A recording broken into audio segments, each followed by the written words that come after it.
Hi and welcome back to my film and TV channel. Hope you're all staying safe and well.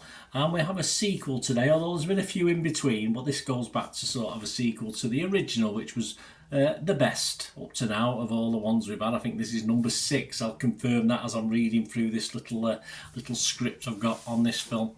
And yeah, it's on at the cinema at the moment as I'm recording this on the 10th of October 2023. So it will obviously at some stage come out for streaming, but you'll have to go out to the cinema to watch this if you want to.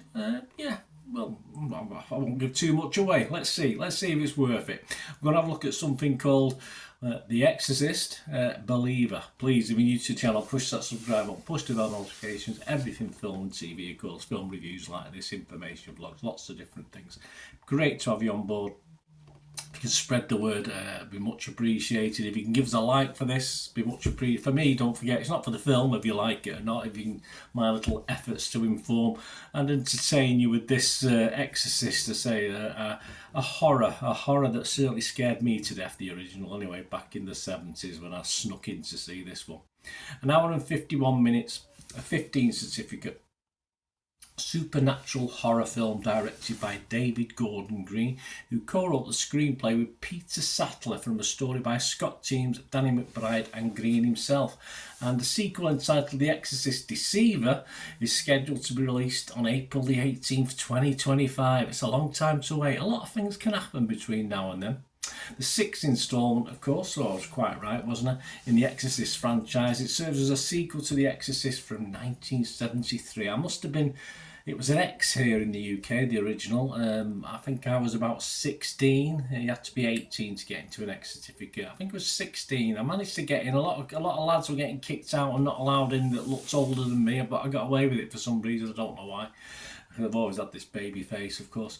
But yeah, frightened me. It really did frighten me. And I must have watched about 1975, so it wasn't brand new when I watched it.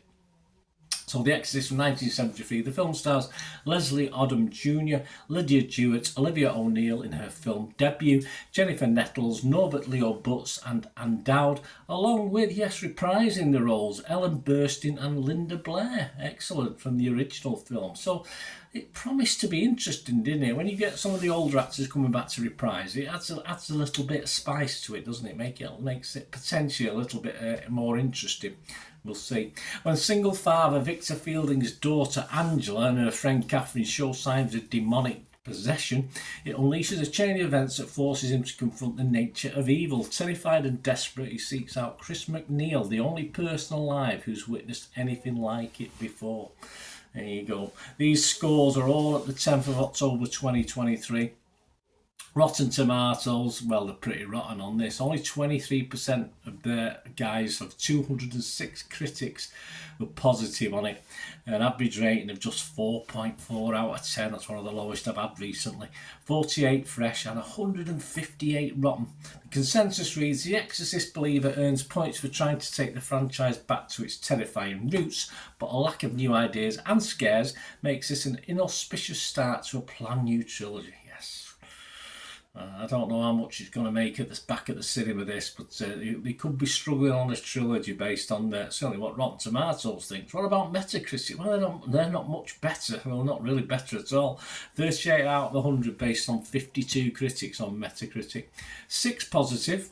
32 mixed, which isn't a disaster, a mixed, and 14 rotten.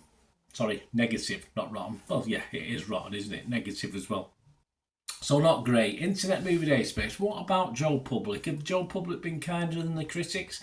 Not particularly. Almost 7,500 scores and reviews as I'm recording this, and it's getting, well, 5.1 out of 10. But all is not lost. All is not lost, because Rotten Tomatoes might have panned it, but their audience quite like it. They give it 3.4 out of 5. All right, not fantastic, but that equates to 6.8 out of 10 to me, although their average positivity was only 58%. So some people are telling pork pies, I think, when they're doing that summary. I'm not too sure. So not great, but not a total disaster according to the Rotten Tomatoes audience. What about Bernard's audience? What about me? What about little old me? I mean, if you've never seen an exorcism film in your life, then this would be okay. It'd be absolutely fine. So if you're not an old bugger like me who's seen a lot, or even 20 years younger than me and not seen a lot of these sort of films, this will be okay, it'll be alright.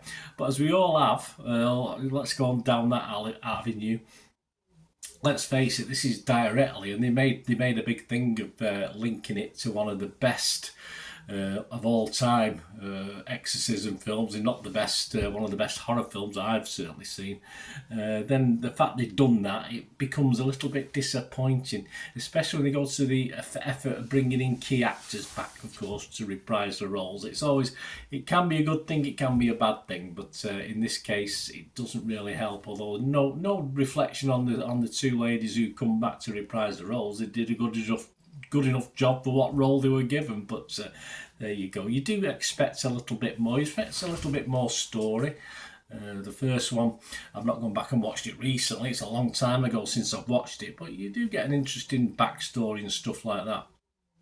And I'm not too sure why Odom Jr.'s character and Angela's father is portrayed as such, well, a lazy git, to be honest with you. Early doors, he can't even bring his own bins in, and it's an all for me. It just ruins his character. I don't want anything nice to happen to him, because even when he drops his kid off at school, he's getting beat to move on because he can't. He's sat there chatting and doesn't allow for other people. Just a horrible man for me. But anyway, that's by the by.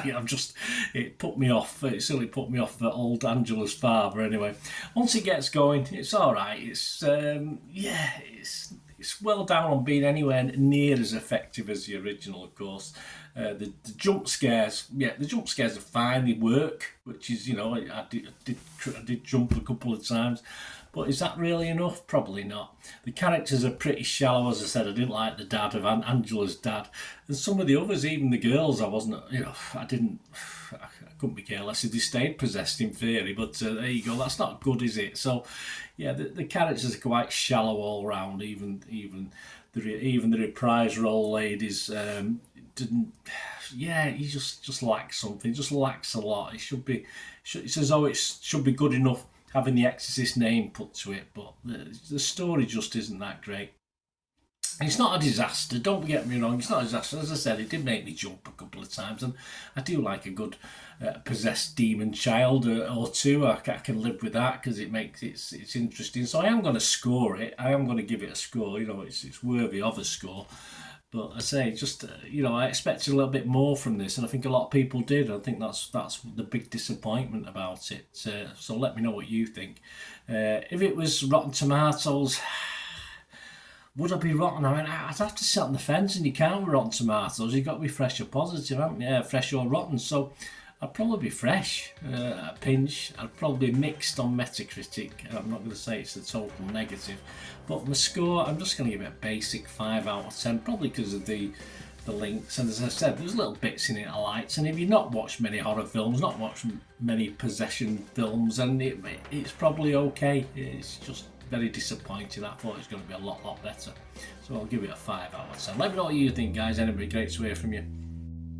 And let me know your thoughts on this. And I might go back and watch the original now in a couple of days. That'll be a treat, because after this, yes, it would be a treat. Anyway, thanks for watching, guys. Till we meet again. That's one thing, don't I? Please stay safe, everyone. Bye for now.